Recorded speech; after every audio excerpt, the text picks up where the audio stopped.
Hello दोस्तों, हम लोग सामाजिक विज्ञान के आज इम्पॉर्टेंट क्वेश्चन में 5 नंबर वाले क्वेश्चन, जो बड़े बड़े क्वेश्चन हैं, उसे हम आज लेकर आए हैं। चलिए उसको स्टार्ट करते हैं और देखते हैं कि क्या इंपॉर्टेंट क्वेश्चन है जो आपके एग्ज़ाम के पॉइंट ऑफ व्यू से बहुत आने की ज़्यादा संभावना है। तो जैसे मैंने यहाँ पे कुछ क्वेश्चन लिया है, उस क्वेश्चन को देखूंगा और आप लोग को बताने का कोशिश करूंगा, और आप इसे एग्ज़ाम से जाने से पहले एक बार ज़रूर पढ़िएगा। ठीक है, तो चलिए स्टार्ट करते हैं। पहला क्वेश्चन है, 19वीं सदी में भारत में गरीब जनता पर मुद्रण संस्कृति का क्या असर हुआ था? क्या आपको पता होगा कि 19वीं सदी के समय कि जो मुद्रण संस्कृति के प्रसार से गरीब जनता का बहुत फायदा मिला था उस समय, कि इससे उन्हें किताब खरीदने का मौका मिला, उन्हें कुछ आधुनिक विचार से रूबरू होने का मौका मिला था, जिससे उन पे बहुत सारे फायदे होने के आपको यहाँ पे आसार दिखे थे।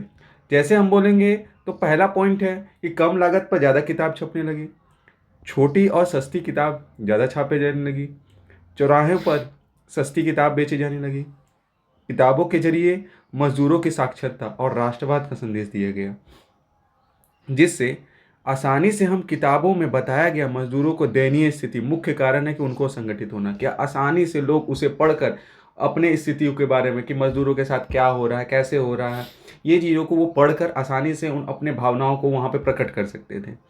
अब दूसरा पॉइंट में जैसे यहाँ दिया हुआ, किताबों के प्राचीन धर्म ग्रंथ की आलोचना करते हुए नए और न्यायपूर्ण समाज की स्थापना पर जोर दे दिया गया था, कि यहाँ पर किताबों के जरिए ही बहुत कुछ यहाँ पर फायदा मिला, जिसमें ईसाई मिशनरियों और संपन्न लोगों को सार्वजनिक पुस्तकालय खोलने, उन्होंने जो ईसाई धर्म के लोग थे उन्होंने सार्वजनिक पुस्तकालय खोले, जिस वजह से लोग उसमें आए, आसानी से पढ़े, उन्हें पैसा भी ना देना पड़े और अच्छे से पढ़े और अपने भावनाओं को और अपने जो समझने की शक्ति है उसको भी बढ़ाए। आगे क्या उसमें जातिगत भेदभाव और उसमें निहित अन्याय के खिलाफ ज्ञानवर्धक निबंध भी लिखे गए थे, कि उनके साथ जो जातिगत भेदभाव, उनके साथ जाति का के साथ जो निरपेक्षता हो रही थी, उनके साथ जो अन्याय के खिलाफ जितने भी ज्ञानवर्धक चीज़ें थे वो उसमें बताया चलता था। कुछ लेखकों ने लेखन पर पूरे भारत के लोगों के द्वारा पढ़ा जाता था।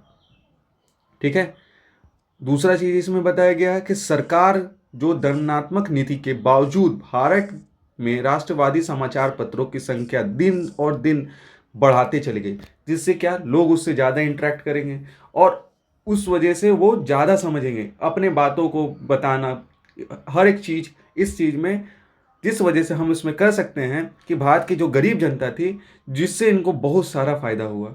क्या इसमें कोई दिक्कत है? तो चलिए आगे आप क्वेश्चन को और देखता हूँ, थोड़ा सा इसको भी मैं हटा देता हूँ जिससे आप लोग को पढ़ने में थोड़ा सा सुविधा हो। ठीक है, अब हम लोग इसके दूसरे क्वेश्चन को देखें जो आपके एग्जाम के पॉइंट ऑफ व्यू से और भी ज़्यादा महत्वपूर्ण हो जाती है। जैसे लिखा हुआ है कि सार्वजनिक क्षेत्र में के किसी राज्य के आर्थिक विकास में कैसे योगदान देते हैं, कि कहा जा सकता है आर्थिक विकास में, कोई भी एक देश में आर्थिक विकास में सार्वजनिक क्षेत्र महत्वपूर्ण भूमिका निभाता है। यह आपको भी पता होगा, क्योंकि इस क्षेत्र के अधिकांश परिसंपत्ति पर सरकार का स्वामित्व होता है, उनका अधिकार सरकार पे, उन पर सबसे जो भी उनकी संपत्ति होती है सरकार पर सबसे ज़्यादा उनका प्रभाव पड़ता है, और वही उनका स्वामित्व रखते हैं, उनका ही उनका अधिकार होता है, और सरकार इन सभी सेवाओं का उपलब्ध कराती है। अधिकतर आर्थिक गतिविधियां ऐसी हैं जिनके प्राथमिक जिम्मेदारी सार्वजनिक क्षेत्र की है। सार्वजनिक क्षेत्र मतलब हो गया जो जोखिम भरी सार्वजनिक कल्याण संबंधी गतिविधियों में निवेश करके देश के आर्थिक विकास का महत्वपूर्ण योगदान करता है। और इस क्षेत्र में मुख्य उद्देश्य जन कल्याण है। इन लोगों का मेन मोटिव रहता है कि कैसे हम लोगों का कल्याण किया जाए। यह क्षेत्र लोगों को शिक्षा या स्वास्थ्य, भोजन, सुरक्षा जैसी मूलभूत सुविधाओं को प्राप्त करवाता है। इस वजह से हम कह सकते हैं कि सार्वजनिक क्षेत्र देश के विकास में भारी पैमाने में परियोजनाओं को, मतलब बहुत सारी योजना चलाकर देश को एकदम महत्वपूर्ण योगदान देते हैं, जिस वजह से देश आगे बढ़े, फायदा उनको सबसे ज़्यादा मिले। ठीक है, इसमें आपको कोई दिक्कत नहीं होगी। तो अब हम लोग नेक्स्ट क्वेश्चन को चलते हैं। उससे पहले फिर इसको भी मैं हटा लेता हूँ। यदि आप लोग को इसको कोई दिक्कत होता होगा तो आप कमेंट सेक्शन में ज़रूर बताइएगा, क्योंकि उसी से हम लोग को मोटिवेशन मिलेगी और अपने आप को इम्प्रूव करने में फ़ायदा मिलेगा। क्योंकि आपको भी पता है कि हम अपने प्रीवियस ईयर के क्वेश्चन को देखकर मैं यहाँ पर अपने तरह से बताता हूँ। ठीक है, चलिए चलते हैं अदर क्वेश्चन को देखते हैं कि मुद्रण संस्कृति। अभी मैंने बताया था कि मुद्रण संस्कृति में भारत में राष्ट्रवाद के विकास में क्या मदद की। अभी मैंने आपको पीछे बताया था कि मुद्रण संस्कृति की वजह से लोगों को, गरीब लोगों को पढ़ने का मौका मिला। वो अपनी भावनाओं को किताबों के जरिए, समाचार पत्र के जरिए अपने प्रकट करते थे। तो उसी तरह मुद्रण संस्कृति ने भारत में राष्ट्रवाद के विकास में महत्वपूर्ण भूमिका निभाई थी। मुद्रण के माध्यम से जो हम आपको बताया कि प्रचार तेजी से हुआ, लोगों को जागरूकता बढ़ी, लोगों पे एकता, राष्ट्रीय भावना का विकास होते रहा। ठीक है, जो हम आपको यहाँ पे देखिए लिखा हुआ भी है। यदि हम इसको बताएं कुछ पॉइंट और व्यू के जरिए, क्योंकि आप लोग को एग्जाम में पॉइंट को जरूर मेंशन कीजिएगा, जिससे आप ज़्यादा ऑथेंटिक भी लगेंगे और थोड़े से इस बातों को अच्छे से स्पष्ट भी कर सकते हैं। जैसे यहाँ पे मैंने पॉइंट लिया है कि मुद्रण संस्कृति ने विचार और सूचनाओं का प्रसार को आसान और सुलभ बना दिया, जिससे लोग आसानी से समझ सकें।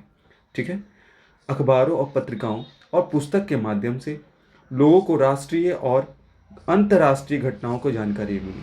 कि लोग न्यूज़पेपर पढ़ते थे, किताब पढ़ रहे, तो जिससे उनको पर न्यूज़पेपर में आप देखते होंगे कि आए दिन भी आप भी ना कोई आप लोग में से ही न्यूज़पेपर पढ़ते होंगे। न्यूज़पेपर हम लोगों को क्या मिलता है कि हम कहीं ना दूसरे देश के अंतर्राष्ट्रीय गतिविधियों को, अंतर्राष्ट्रीय मुद्दों को हम आसानी से पढ़ सकते हैं और पढ़कर हमको पता चल जाता है।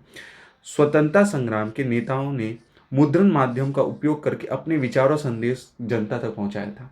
कि जितने भी स्वतंत्रता संग्रामी थे हमारे, जितने भी नेता लोग थे, उन्होंने बहुत सारे न्यूज़पेपर निकालकर, बहुत सारे आर्टिकल निकालकर अपने बात को रखा। ठीक है, मुद्रण के माध्यम से लोगों की राष्ट्रीयता की भावना भी जागृत हुई थी। उन्हें एकजुट किया गया और अपने भावों को प्रकट करने के लिए आसानी से मुद्रण संस्कृति, सबसे ज़्यादा ये बड़ा योगदान रखा गया था कि मुद्रण संस्कृति ने भारत के राष्ट्रवाद के विकास में महत्वपूर्ण भूमिका निभाई, जिसमें विचार और सूचनाओं का प्रसार आसान बनाया गया, जिससे लोगों में जागरूकता और राष्ट्रीय भावना का विकास हुआ। कि लोग पढ़कर और ज़्यादा अपनी भावनाओं को समझें कि क्या हो सकता है, कैसे हो सकता है। ठीक है, अब देखिए फिर से एक सेकेंड, सोचा था कि बता दूं बट पहले सोचता हूँ थोड़ा सा साफ कर लूँ। स्वच्छ भारत मिशन क्या, चलिए चलते हैं। ओके, तब तक आपको तो याद होगा कि मुझे बताना होगा, हमारे चैनल को सब्सक्राइब करना, दोस्तों के साथ शेयर करना ना भूलिएगा। ठीक है, चलिए चलता हूँ मैं। इस क्वेश्चन में आप लोगों ने ईस्ट इंडिया कंपनी के बारे में अपने किताब में पढ़ा होगा, स्कूल में भी पढ़ा होगा आपके टीचर, तो हमारे रिवीजन क्लास में इस चीज़ों को देखिए कि ईस्ट इंडिया कंपनी ने भारतीय बुनकर से सूती और रेशमी कपड़ों की नियमित आपूर्ति सुनिश्चित करने के लिए क्या किया। कि ईस्ट इंडिया कंपनी ने भारतीय बुनकर से सूती और रेशमी कपड़ों की नियमित आपूर्ति सुनिश्चित करने के लिए बहुत सारे कदम उठाए, जिसमें से हमने कुछ पॉइंट लिया है कि बुनकर सीधा नियंत्रण स्थापित की, बुनकर ने एडवांस पैसे दिए, बुनकर को ऋण दिया गया, उन पर निगरानी रखी गई, उनके कपड़ों की गुणवत्ता को भी जांचा गया था। यहाँ तक कि बुनकर को अन्य खरीदारों से कारोबार करने के रोका गया कि भैया आप दूसरों से ना करो। ठीक है, एकदम उनको संकुचित, जैसे आपको एक रूम में बस बंद कर दिया, मैं आपको सब सुविधा ला के दूंगा, आप खाली बस मेरा काम करो। कि कपड़ा व्यापार में सक्रिय व्यापारियों को, दलाल को खत्म कर दिया गया। कि जैसे मीडिएटर जो होते हैं, वो बीच में मीडिएटर को एकदम गायब कर दिया गया। ठीक है, इसको मैं थोड़ा हटा देता हूं। ठीक है, कि बुनकर से कठोर व्यवहार किया गया। ऐसा करते थे कंपनी के बुनकर पर नियंत्रण के लिए गुमशुदा या वेतनभोगी नौकर जो होते थे वो ऐसे नियुक्त किए गए थे। गुमशुदा बुनकर से अपमानजनक व्यवहार किया गया था कि भैया तुम काम करो, बस एक जैसे बंधुआ मजदूर होता है ना, बस तुमको काम करना। वे सिपाही और चपरासियों को साथ लेकर आते थे और माल समय पर तैयार होने पर बुनकरों को दंड भी देते थे कि भैया मारो।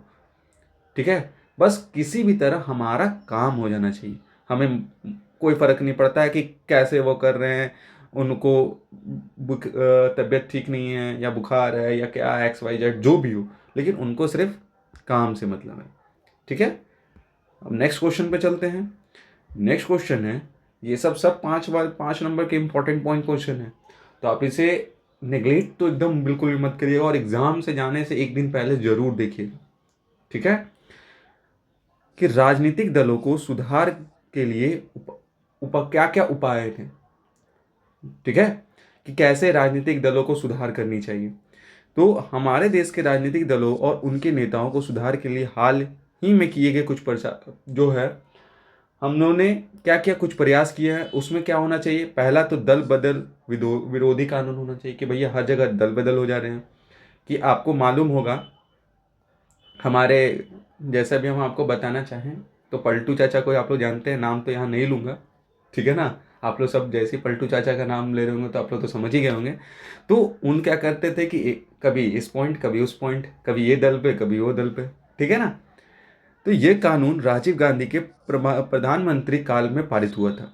इस कानून के अनुसार अगर कोई विधायक या कोई सांसद दल बदलता है तो उसे विधानसभा की सदस्यता भी हाथ धोनी पड़ेगी। ऐसा नहीं कि कोई कहीं पे जाए और हम वही रहेंगे, ऐसा नहीं।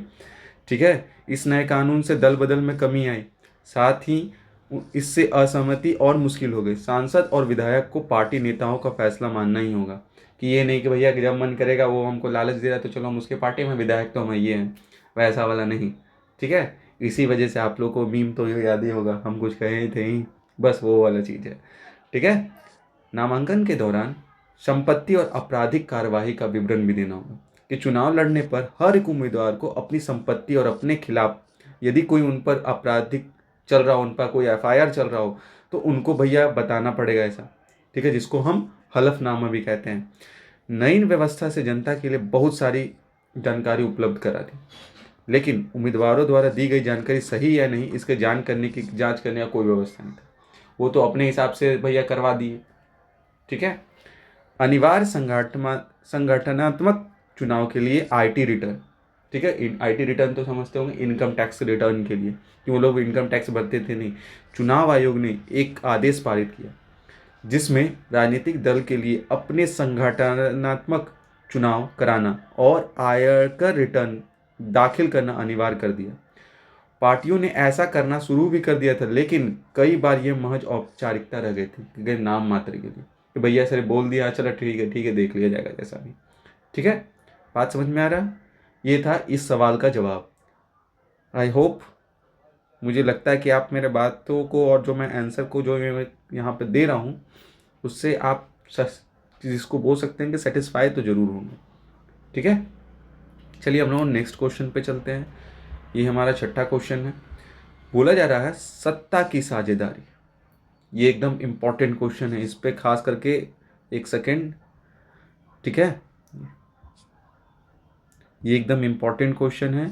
इस क्वेश्चन पे आप थोड़ा सा ज़्यादा स्टार मार्क देखिए मैं कर दिया हूँ। ठीक है, इस पर ज़्यादा आप खास ध्यान दीजिएगा। कि बोला गया है सत्ता की साझेदारी पर कई रूप होते हैं। ये चाहे राजनीतिक प्रणाली या व्यवस्थात्मक, जिसको व्यवस्था बोल सकते हैं, पर निर्भर करते थे। कि सत्ता की साझेदारी का अलग अलग रूप है। शासन के विभिन्न अंगों को बीच सत्ता का बंटवारा। दूसरा पॉइंट लिखा हुआ है कि जैसे इसमें केंद्र और राज्य सरकार के बीच सत्ता का बंटवारा, विभिन्न सामाजिक समूह में सत्ता का बंटवारा, सत्ता पर क्षैतिज विवरण। तीसरा इसमें लिखा हुआ था सत्ता का ऊर्ध्वाधर वितरण। सत्ता का समझाते हुए यहाँ पर हम आपको कह सकते हैं कि यहाँ पर कुछ पॉइंट्स जो हैं, जैसे उसमें क्या है कि सत्ता को साझाकरण समझौते भी होगी, यहाँ तक दबाव समूह भी बनेगी, आंदोलन नियंत्रण भी बनेगी, और राजनीतिक दल को भी यहाँ पे बताया जाएगा। जिसमें हम बोल सकते हैं कि सत्ता की साझेदारी का कुछ उदाहरण, जैसे हम बोल सकते हैं कि ये संघीय प्रणाली में एकात्मक प्रणाली और मिश्रित प्रणाली और स्थानीय, जिसको हम स्वायत्ता बोलते हैं, इसमें ये जो सत्ता की साझेदारी बराबर होगी। ऐसा नहीं कि कोई एक पार्टी है और दूसरा पार्टी पर तो जो भी करेंगे तो पार्टनरशिप यदि किसी पर है तो इक्वल पार्टनरशिप होगा। ऐसा नहीं है कि दोनों अलग अलग रहेंगे। ठीक है ना, बराबर। तो इसके फायदे क्या हैं? इसे सुनिश्चित ये होता है कि किसी भी एक अंग के पास असीमित शक्ति ना रहे, जो हम आपको अभी हम समझाएं कि ऐसा ना हो किसी के पास ज़्यादा पावर है और किसी के पास कमी पावर है। ऐसा नहीं, सबके पास इक्वल होना चाहिए। यदि इसके पास भी एक पावर है तो इसके पास, ठीक है, जितना पावर इसके पास है उतना ही पावर इसके पास भी होगा। इससे अलग अलग संस्थानों के बीच शक्ति का संतुलन बना रहता है। कभी भी ऐसा नहीं होगा कि असंतोष हो जाए दोनों में। इससे विभिन्न सामाजिक समूहों के बीच टकराव का अंदेशा कम हो जाता है कि भैया मेरे पास तो इक्वल है, तो हम आसानी से, हमको क्या प्रॉब्लम है। इससे क्या होगा, राजनीतिक व्यवस्था का भी स्वामित्व तो बना रहता है कि भैया आसानी से किसी को संतोष कोई नहीं है, आसानी सब हंसी खुशी है। ठीक है, क्लियर है। चलिए मैं इसको थोड़ा सा रब कर दूं। ठीक है, ये इंपॉर्टेंट वाला स्टार मार्क मैं नहीं हटा रहा। ठीक है, मैं सिर्फ इसको थोड़ा हटा देता हूँ क्योंकि आपको याद रहे कि भैया कौन सा इम्पोर्टेंट मैंने बताया है।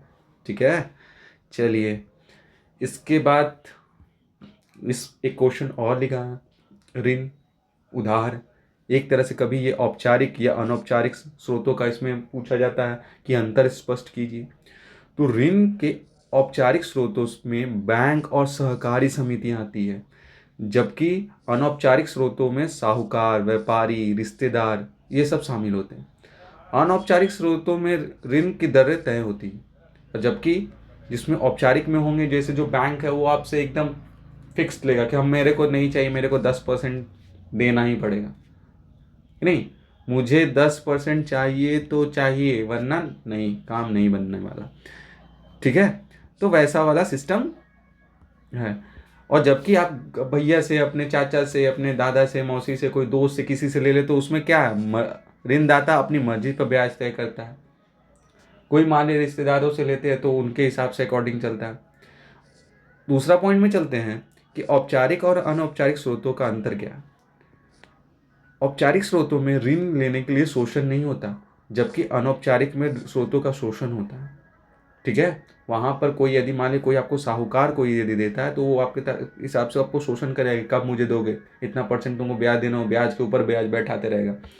ठीक है, उसके बाद औपचारिक स्रोतों में ऋण की दरें सरकार तय करती है, जबकि अनौपचारिक में ऋणदाता की मर्जी पर चलता है कि वो कितना इंटरेस्ट लेना चाहता है। औपचारिक स्रोतों में ऋण लेने के लिए कानूनी प्रक्रिया का पालन करना पड़ता है, जबकि अनौपचारिक में कुछ ऐसा नहीं होता, सिर्फ मुंह पे बोल दिए कि मेरे को चाहिए 10%। ठीक है, अनौपचारिक स्रोतों में ऋण गतिविधियों की निगरानी रखने के लिए भारतीय रिजर्व बैंक, हमारे आरबीआई चाचा ध्यान देते हैं कि कोई सही से सब बैंक करें। कोई बैंक बोलेगा नहीं हम, मेरे को 7% है, तो ऊपर से बोलेंगे अरे तुम ऐसे कैसे बोल रहा है, हम यहाँ पे तुमको जब बोल दिए कि 7%, तो 7% वाला बात है। ठीक है, करता है। जबकि अनौपचारिक स्रोतों में कोई निगरानी नहीं रहता, क्योंकि वहाँ पे सब अपने खुद ही प्रधान है। बोलेगा मेरा पैसा हम जाने। यहाँ पर पैसा रेगुलेट करने का काम आरबीआई का है, लेकिन यहाँ पर अब मुखिया चाचा से आप लाएंगे, कोई साहूकार से लेंगे, बोलेंगे कि देख से देखे होंगे बहुत सारे पुराने मूवी में, तो वो होता था।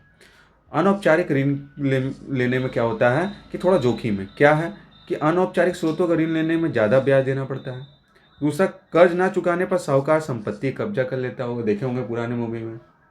ठीक है, अनौपचारिक स्रोतों में ऋण लेने पर शोषण का खतरा एकदम बना हुआ रहता है कि भैया उसमें तो कोई गुंजाइश ही नहीं है। ठीक है, चलें अब हम लोग नेक्स्ट क्वेश्चन पे चलते हैं। उसके लिए फिर से वही काम करते हैं, हर साल की बात ही इस साल भी। ठीक है, थोड़ा सा इसे मैं साफ कर दूं, एक सेकेंड, ये क्या हुआ, सॉरी फॉर डैट। ठीक है, शायद कुछ और हो गया था, थोड़ा सा रुकिएगा। ठीक है ना, तब तक दोस्तों के पास शेयर कर दिए होंगे तो अच्छी बात है, नहीं किए तो कर दीजिए। ठीक है, चलिए नेक्स्ट क्वेश्चन पे चलते हैं। अब हम लोग चल रहे हैं कुछ मानचित्र पर, जो आपके एग्जाम में आएगा। और मैंने एक मानचित्र को उठाया है, शायद वही आपके प्रीवियस ईयर का ही मैंने उठाया, और उसमें देखा कि एक भारत के मानचित्र आपसे पूछ दिया जाएगा कि बताइए कि कोई बिंदु यहाँ पे मार्क कर दिया गया, बताइए ये कहाँ पड़ता है, कौन कहाँ पड़ता है। जैसे आपको लोहा इस्पात उस जमशेदपुर, अब जो झारखंड वाले होंगे उनको तो पता होगा जमशेदपुर कहाँ है, वो होंगे हमारे 2 नंबर पे। इस पर मैं यहाँ पर 2 नंबर लिख देता हूँ। ठीक है, ये हमारे हैं लौह इस्पात। ठीक है, इसमें मैं थोड़ा कलर चेंज कर लेता हूँ, ये हो गए हमारे लौह इस्पात के। ठीक है ना, यहाँ से एक सेकेंड। ठीक है, अब मैं थोड़ा कलर चेंज करूँ, ये हमारे लौह इस्पात हो गए। अब उसके बाद लौह अयस्क खदान बेला डीला। ठीक है, इसको अभी हम रोकते हैं। अभी हमने इससे पहले वाले एमसीक्यू वाले क्वेश्चन में करवाया था भाखड़ा नागल परियोजना। तो भाखड़ा नागल हमारा कहाँ पे है, हिमाचल प्रदेश पे, तो भैया ये होंगे यहाँ पर। ठीक है, इसके लिए चलिए अब इसके लिए थोड़ा नेक्स्ट दूसरा क्वेश्चन, इसको भी हम चाहे यहाँ पर हम आपके लिए 1 नंबर वाला 9 नंबर दे दे रहे हैं, ठीक है। दूसरा कोई और कलर ले लेता हूँ, ठीक है। इसके बाद बोला गया सूती वस्त्र सूरत, तो हम लोग को सूरत किधर पड़ता है, गुजरात साइड, तो गुजरात में यहाँ पर है, यहाँ हमारा सूती वस्त्र उद्योग, ये 5 नंबर, ठीक है, ठीक है। इसके बाद बोला गया बंदरगाह विशाखापट्टनम। अब विशाखापट्टनम कहाँ, आंध्र प्रदेश साइड में विशाखापट्टनम पड़ता है, मतलब हमारे साउथ में। तो साउथ में हमारा भैया ये दिख रहा है, ठीक है, ये पूरा आंध्र प्रदेश का एरिया है। तो ये हमारा हो गया 4 नंबर। अब कौन बचा, बेला डेला। बेला डेला मैं बताना चाहूँ तो बेला डेला पड़ता है छत्तीसगढ़ साइड, तो ये हमारा 3 नंबर हो जाएगा। सॉरी मैं यहाँ से यहाँ नहीं लिख रहा, यहाँ पे 3 नंबर, ठीक है, ये हमारा बेला डेला है, ठीक है। चलिए अब हम लोग नेक्स्ट चलते हैं, नेक्स्ट वाले क्वेश्चन पे, जो हमारा आज का आखिरी क्वेश्चन है, ठीक है। इस क्वेश्चन को थोड़ा सा अच्छे से देख, क्योंकि ये भी क्वेश्चन को मैं बोलूँ तो ये भी मेरा इंपॉर्टेंट क्वेश्चन है। थोड़ा सा कलर चेंज कर लेता हूँ, ये भी मेरा इंपॉर्टेंट क्वेश्चन है, ठीक है ना। स्टार मार्क मैंने इसमें भी कर दिया है, ठीक है। तो इसमें जैसे लिखा हुआ भारत में पाई जाने वाली मृदा का वर्गीकरण, कि यहाँ पे किस प्रकार के कैसे कैसे मिट्टी मिलते हैं और कहाँ कहाँ मिलते हैं, वो चीज़ है। तो भारत में कम से कम 8 प्रकार के मृदा मिलते हैं। पहला जैसे है जलोढ़ मिट्टी, काली मिट्टी, लाल मिट्टी, लेटराइट मिट्टी, वन या पहाड़ी मिट्टी, रेगिस्तानी मिट्टी, क्षारीय मिट्टी और दलदली मिट्टी। ऐसे 8 प्रकार के हमारे मिट्टी हमारे भारत में पाए जाते हैं। अब भारतीय कृषि अनुसंधान परिषद ICAR ने मिट्टी का वर्गीकरण किया है, ठीक है।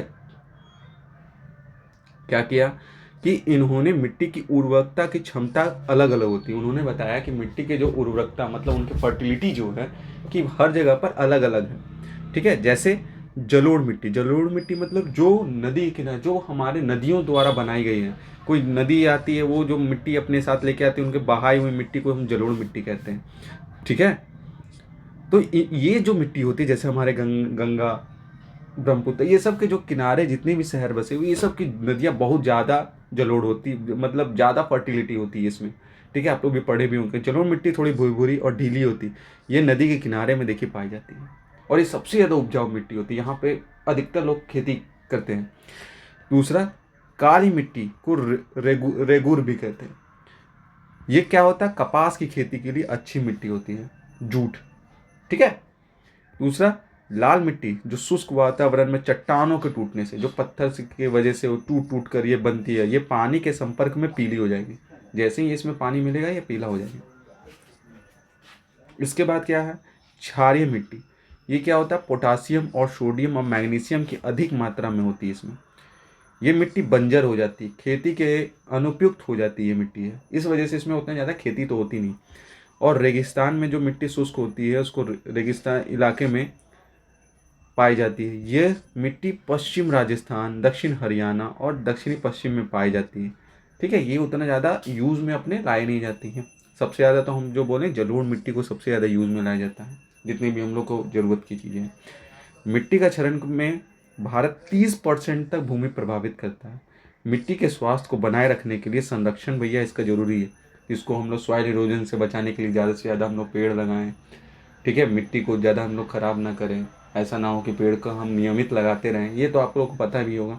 तो ये चीज़ों को आप लोग को थोड़ा खास करके इसका ध्यान रखिएगा। देखिए हमारे मेहनत को मैंने आप लोग के लिए ये जो 9 इम्पोर्टेंट क्वेश्चन लाया है, अब मैं चाहता हूँ कि सिर्फ ये आपसे बस एक ही काम करना है कि आप अपने दोस्तों को सिर्फ शेयर कीजिए और खुद से और अपने दोस्तों से बोलिए कि सब्सक्राइब हमारे चैनल को करें, ठीक है। चलिए मिलते हैं नेक्स्ट वीडियो में, तब तक के लिए थैंक यू, धन्यवाद।